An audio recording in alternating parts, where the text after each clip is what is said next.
Here is the 2014 to 2018 Kia Forte. Before we get started though, let me give a quick shout out to Naya Motors Inc. for letting us use the car today to film the video.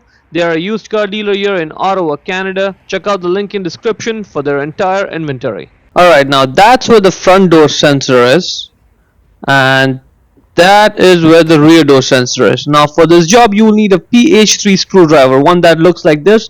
Phillips head number 3. PH3, that's the screwdriver you want. Don't get a smaller one or else you'll strip the screw. Get a PH3 screwdriver, put it in there and push it and then twist it left. This is the important part. You gotta push it before you twist it left or else you will strip that screw, because the screws in there are pretty tight. So push it, twist it left, get the screw out, and then you should be able to just wiggle the sensor out. It just comes out straight, and there's enough wire length over there to just pull it out.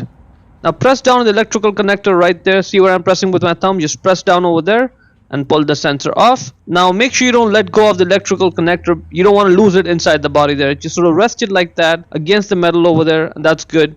Get the new sensor. It just goes on in one way on the electrical connector. You can't miss it. So just slide it on there and click it, and that is good. Now let's put the sensor back in the body. You may have to do some wiggling around before you sort of line it up and push it in like this.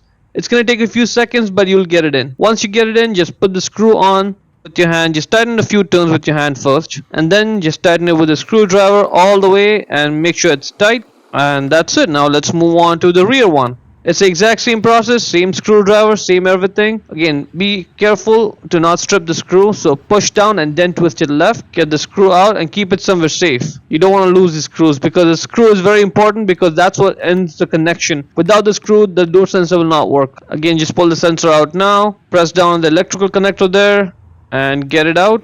Also, same thing here. You don't want to lose the connector inside the body in the hole. So just rest it against the metal there. Get the new sensor. Slide it on the electrical connector like that and push it to click it in place. Put the sensor back in the body. Now it may take a few seconds while you're sort of twisting and turning and wiggling the sensor a little bit before you can push it back in the body. Just be patient with it.